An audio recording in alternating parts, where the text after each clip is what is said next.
July 18th, 1944.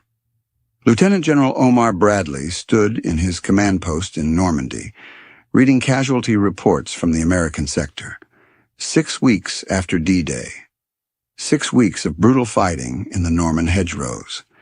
6 weeks of American soldiers dying in narrow lanes between ancient stone walls and earthen banks overgrown with vegetation so thick a man couldn't see 10 yards ahead. Bradley's First Army had suffered over 40,000 casualties. Killed, wounded, or missing. They were stuck in terrain that made every field a fortress and every hedgerow a killing ground. The Germans were fighting desperately. But they weren't the only problem. The real problem was 6 miles to the east, the city of Caen. British Field Marshal Bernard Montgomery had promised to capture Caen on D-Day. He had sworn to Eisenhower that British forces would take this critical road junction within hours of landing and push inland to give the Allies room to maneuver. 6 weeks later, Caen was still in German hands. Montgomery's entire army was stuck outside a city he'd promised to take on June 6th.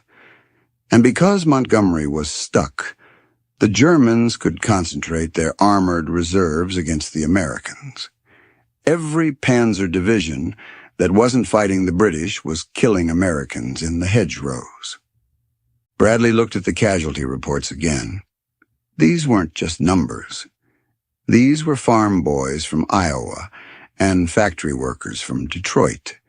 They were dying because Montgomery had failed. And Montgomery was now claiming his failure had been the plan all along. This is the story of how Montgomery's broken promise at Caen nearly destroyed the Normandy invasion, how American soldiers paid in blood for British failure, and how George S. Patton had to save D-Day from a disaster Montgomery refused to admit existed. Operation Overlord was developed over 18 months, the largest amphibious invasion in history.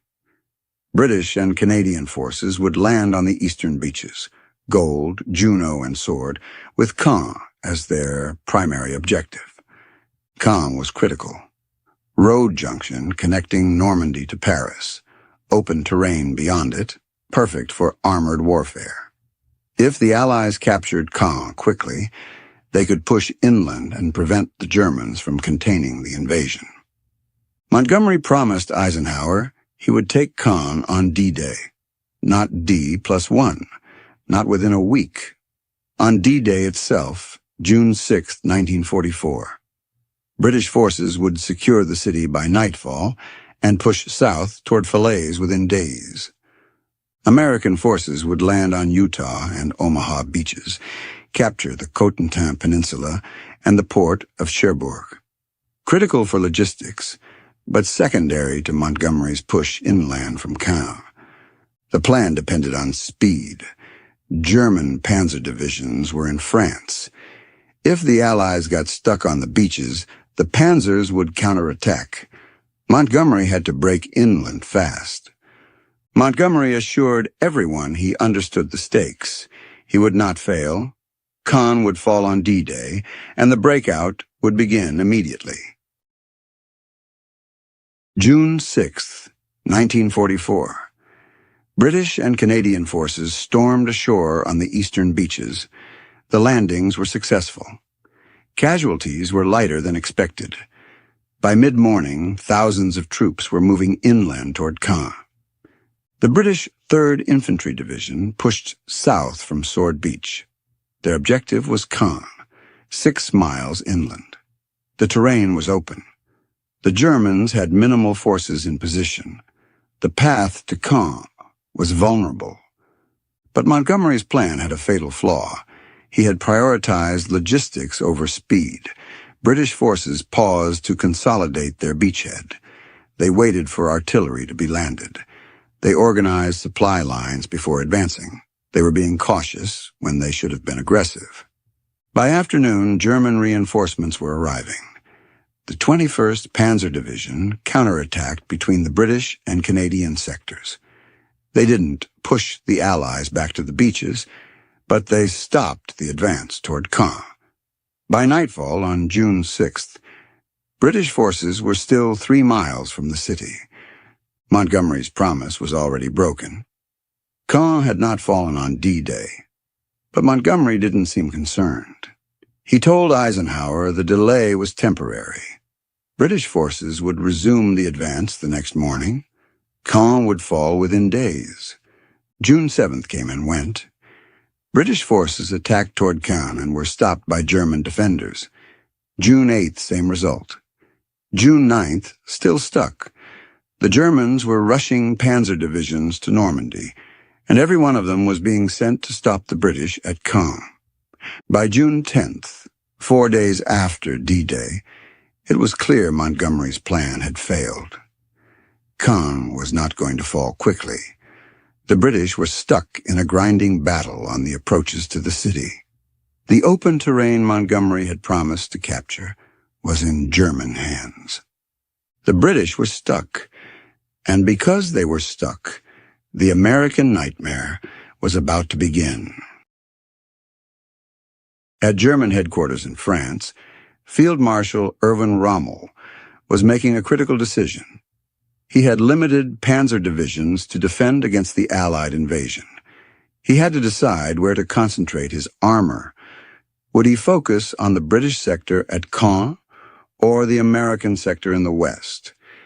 The British were clearly trying to take Caen. Montgomery's attacks made his intentions obvious. If the British broke through at Caen, they could drive deep into France. The terrain was good for tanks. They could threaten Paris.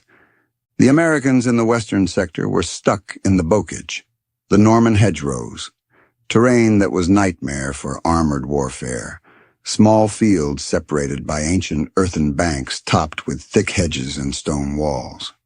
Narrow, sunken lanes, every field a natural fortress. Rommel made his choice. He would concentrate his panzers against the British at Caen. The 21st Panzer Division was already there. He sent the 12th SS Panzer Division, then the Panzer Lehr Division. The 1st SS Panzer Division followed. These were Germany's best units with the newest tanks. By mid-June, 7 German panzer divisions were concentrated around Caen. Over 500 tanks. These were the divisions that could have counterattacked the American beaches. They could have crushed Bradley's forces while they were still consolidating. Instead, they were all fighting Montgomery. This was exactly what Montgomery would later claim he intended. He would say he deliberately attracted German armor to hold it in place while Americans broke out. But in June 1944, Montgomery wasn't claiming this was his plan. He was attacking Caen repeatedly, trying desperately to break through. The British were fighting hard, but they couldn't break through 7 panzer divisions. And every day they stayed stuck at Caen was another day the Americans had to fight without facing German armor. The Germans couldn't send panzers to fight the Americans because they needed every tank to stop the British. Montgomery had unintentionally created a shield for Bradley's forces, but that shield came with a terrible price. While Montgomery fought panzers at Caen, American soldiers were dying in a different kind of hell. The bocage, the Norman hedgerows, thousands of small fields separated by banks of earth, 4 feet high, topped with thick vegetation and ancient trees. These weren't garden hedges. They were centuries-old fortifications. The roots were so thick they could stop a 30-ton tank. When a Sherman tried to climb over, its exposed underbelly pointed at the sky, a perfect target for a German anti-tank shell. The Germans turned every hedgerow into a defensive position. They put machine guns covering the narrow lanes between fields. They placed mortars in positions where Americans couldn't see them. They mined the approaches and waited for Americans to advance into killing zones. American infantry had to attack across open fields toward hedgerows they couldn't see through. German machine guns cut them down before they could close the distance. If they made it to the hedgerow, Germans on the other side threw grenades over the top. If Americans breached one hedgerow, there was another one 100 yards away. American tanks couldn't help. When they tried to push through hedgerows, they exposed their thin belly armor. Germans with Panzerfaust destroyed them from hiding positions. The Bocage neutralized American advantages in armor and air power. The casualty rate was horrifying. Companies lost 50% of their strength in days. Regiments were decimated, attacking objectives measured in hundreds of yards. Divisions suffered thousands of casualties for gains measured in miles. The First Army was being ground down in the worst fighting American forces had seen in Europe. Bradley understood what was happening. His soldiers were paying the price for Montgomery's failure at Caen. If Montgomery had taken Caen on D-Day as promised, the front would have opened up. Americans could have maneuvered in open terrain instead of being trapped in the Bocage. Instead, the Germans could concentrate their attention on the hedgerows. They knew Montgomery wasn't going anywhere at Caen. They could put experienced infantry against the Americans and make every yard costly. By early July, American casualties exceeded 40,000. Nearly one-third of Bradley's assault divisions were casualties. Replacements were arriving, but they were inexperienced. They died learning lessons that wouldn't have been necessary if Montgomery had kept his promise. June 26, 1944. Operation Epsom began. 3 British divisions attacked west of Caen, trying to encircle the city. Montgomery committed his reserves. This would be the decisive push that finally broke German defenses. The British attacked with massive artillery support. Hundreds of guns fired preparatory barrages. Infantry advanced behind creeping barrages. Tanks followed in support. It looked like overwhelming force. It should have worked. But the Germans were dug in and ready. The same panzer divisions that had stopped previous attacks stopped this one. German tanks engaged British armor at long range. German infantry held their positions. The British advance measured progress in hundreds of yards per day. By June 30th, Operation Epsom had failed. British forces had pushed a salient across the Odon River, but couldn't exploit. German counterattacks threatened to cut off the advance. Montgomery ordered his forces to dig in and consolidate their positions. Caen was still in German hands. 3 weeks had passed, and the primary D-Day objective remained an impregnable fortress. His excuses were wearing thin. Churchill was furious. British newspapers were openly questioning Montgomery's competence. Eisenhower met with Montgomery on July 1st. The meeting was tense. Eisenhower demanded to know when Caen would fall and when the British would break through. The Americans couldn't stay trapped in the Bocage forever. Bradley's divisions were being destroyed. Montgomery promised another offensive. This one would be even bigger. He would use heavy bombers to carpet-bomb German positions. British armor would smash through in overwhelming force. Operation Goodwood. It would begin in mid-July. This time, he would not fail. Eisenhower had heard this before, but he approved Goodwood anyway. The alternative was to admit the Normandy campaign was stalemated. July 18, 1944. The same day Bradley was reading his casualty reports. Operation Goodwood began with the largest air bombardment in support of ground operations the Allies had yet conducted. Over 2,000 bombers dropped 7,000 tons of bombs on German positions east of Caen. The bombing devastated German forward positions. 3 British armored divisions moved forward. Over 700 tanks. This was the breakthrough. Finally, after 6 weeks of stalling, Montgomery had the overwhelming force to crush the resistance. The British tanks advanced through the bombed area. They made good progress initially, For a few hours, it looked like success. Montgomery sent optimistic reports to Eisenhower. The breakthrough was happening. The Germans were retreating. Then German forces that hadn't been hit by the bombing counterattacked. 88-millimeter guns hidden in villages destroyed British tanks at long range.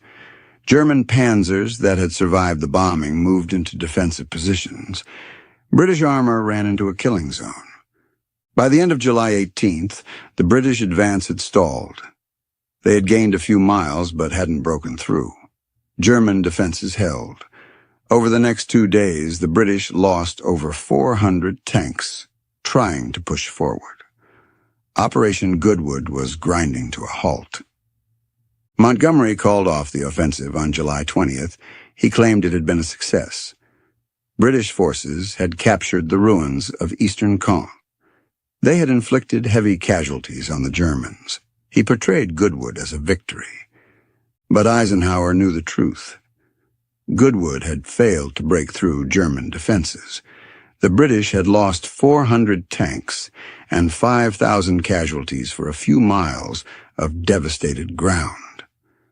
Montgomery had promised a breakthrough. He had delivered another costly stalemate. Churchill was so angry he almost fired Montgomery. Only intervention from British military leadership prevented it. But Montgomery's credibility with Eisenhower was gone.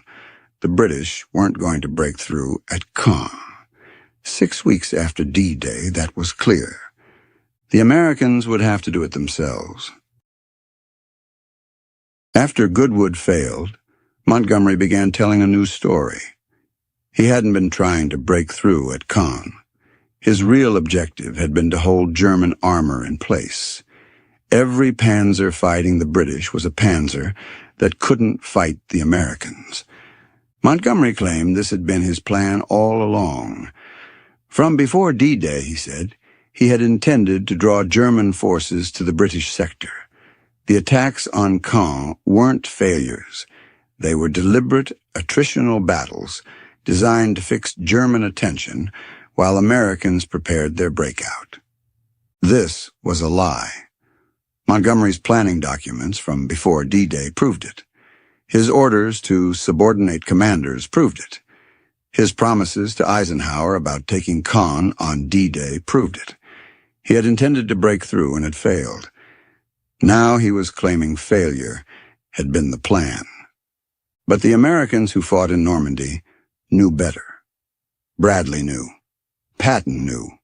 The American generals understood exactly what had happened. Montgomery had failed to deliver what he promised. American soldiers paid the price in the hedgerows.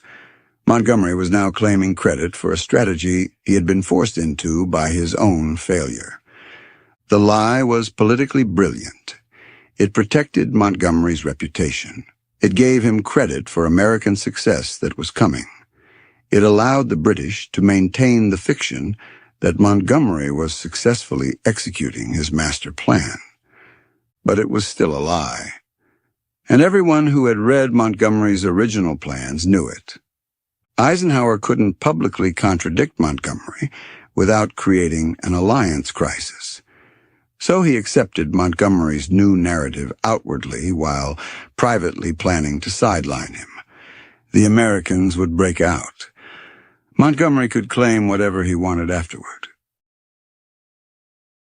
Bradley had been planning the American breakout for weeks. He couldn't wait for Montgomery anymore. If the Americans were going to escape the Bocage, they would have to do it themselves without British support. The plan was Operation Cobra. Bradley would concentrate First Army for a massive assault near St. Lo. Heavy bombers would carpet-bomb German positions. American forces would punch through the weakened defenses and exploit into open country beyond. Bradley had one critical advantage. The Germans were still concentrating against Montgomery. 7 panzer divisions at Caen. The German infantry facing the Americans were good soldiers, but they didn't have armor support. If Bradley could break their line, there was open country beyond.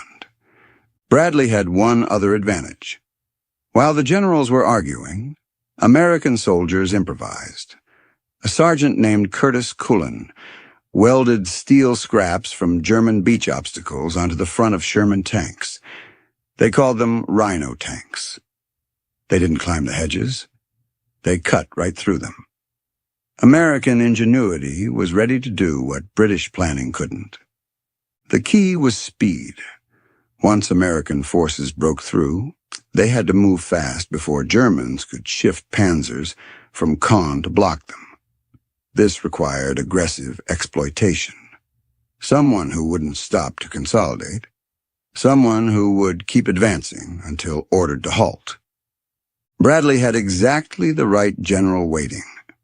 George S. Patton, America's most aggressive combat commander, the general who had raced Montgomery to Messina in Sicily, the general who understood mobile warfare better than anyone in the American Army.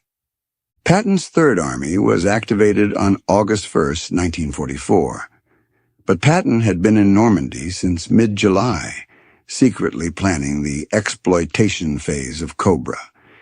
He had studied the maps. He knew exactly where he would go once the breakthrough happened. Eisenhower gave Bradley operational control of American forces. Montgomery would command the British, but he would no longer control American operations. Bradley could execute Cobra when ready. If it succeeded, Patton would lead the breakout. The Americans were going to finish what Montgomery had promised to do 7 weeks earlier. July 25, 1944. Operation Cobra began. Over 1,500 heavy bombers and 400 medium bombers attacked German positions near St. Lo. They dropped nearly 4,000 tons of bombs on a 4-mile-wide strip of front line. The bombing devastated German forward positions. Infantry and support weapons were destroyed or scattered. Communications broke down. Survivors were stunned. Some units ceased to exist as organized forces. American infantry attacked immediately after the bombing. The 7th Corps, under Major General J. Lawton Collins, pushed through the cratered ground. German resistance was sporadic. The line was broken. By evening of July 25th, American forces had penetrated German defenses. July 26th and 27th, the breakthrough widened. More American divisions poured through the gap. German attempts to counterattack failed. The entire German defensive position in western Normandy was collapsing. Bradley committed his reserves to exploit. On July 28th, American forces broke into open country. Beyond the bocage, beyond the hedgerows, tank country, the kind of terrain where American armor and air power could dominate, the kind of breakthrough Montgomery had promised to achieve at Caen 6 weeks earlier. The Germans rushed reinforcements from Brittany to plug the gap, but they couldn't shift panzers from Caen. Montgomery's attacks, failures though they had been, had fixed German armor in place. The Germans couldn't respond to Bradley's breakthrough with their best divisions. By July 31st, American forces were pouring through the St. Lo Gap. The Normandy stalemate was broken. After 6 weeks of grinding combat, the Americans had done what Montgomery couldn't do. They had broken out. And George Patton was about to make Montgomery look even worse. August 1st, 1944. Patton's Third Army became operational. His mission was to exploit the Cobra breakthrough. He was supposed to swing west into Brittany to capture ports. Then he would reorganize for future operations. Patton looked at the strategic situation and immediately understood that the plan was obsolete. The German army in Normandy was broken. Their defenses were collapsing. The path east was wide open. Ports in Brittany didn't matter if the war could be won before they were needed. Patton made a command decision. He would send 1 corps to Brittany to fulfill the letter of his orders, but the rest of Third Army would go east, toward Paris, toward the German border, He would exploit the German collapse until he ran out of gas or got new orders to stop. Bradley understood what Patton was doing and quietly approved. Eisenhower was informed after Patton was already moving. By the time anyone could countermand the orders, Third Army was advancing so fast it would be impossible to stop them. Patton's divisions moved faster than any army had moved in modern warfare. They covered 50 miles in days, then 100 miles, then 200. They liberated French towns so quickly German defenders were caught by surprise. French citizens woke up to find American tanks rolling through streets. The Germans tried to retreat in order, but Patton kept cutting them off. His armor moved faster than German infantry could march. His cavalry reconnaissance found gaps and exploited them before Germans could establish new defensive lines. By mid-August, Third Army had advanced further in 2 weeks than British forces had advanced in 2 months.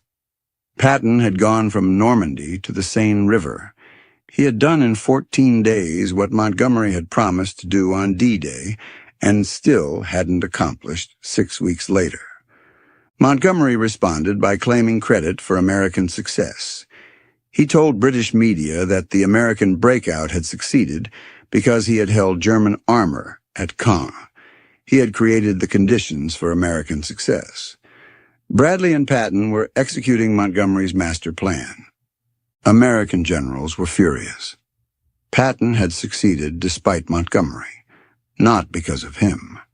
If Montgomery had taken Caen on D-Day as promised, the breakout would have happened in June, not August. Thousands of American casualties in the Bocage were Montgomery's responsibility. By September 1st, Patton was approaching the German border. In 3 months, Allied forces had broken out of Normandy and liberated most of France.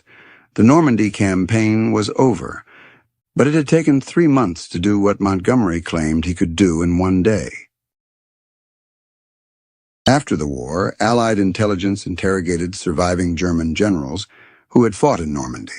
Their testimony revealed the truth about Montgomery's claims. General Hans Eberbach commanded Panzer Group West at Caen. After his capture, in August 1944, he gave extensive testimony to U.S. Army historians. He stated that the Germans concentrated panzers at Caen because that's where the British were attacking. The German defense was dictated by British attacks, not by some British deception plan. The Germans were holding at Caen because they couldn't afford to lose the position. If the British broke through, they could drive into France.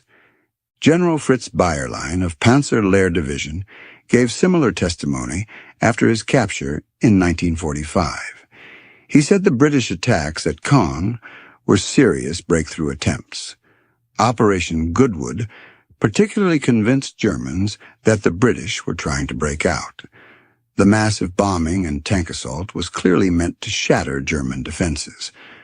None of the German generals believed Montgomery was deliberately holding them in place. They believed he was trying desperately to break through and failing. Their decisions to concentrate panzers at Caen were responses to real threats, not reactions to deception. When asked about the American breakout at Saint-Lô, German generals admitted they had been surprised by its success. They had expected the Americans to grind forward slowly, as they had in the hedgerows. The speed of Cobra and Patton's exploitation caught them unprepared. The German testimony destroyed Montgomery's post-war narrative. He hadn't been conducting a brilliant deception operation. He had been trying to break through at Caen and failing repeatedly. The Germans had concentrated against him because he was attacking, not because they were being fooled. American success came despite Montgomery's failures, not because of them. The numbers tell the story that official histories tried to obscure.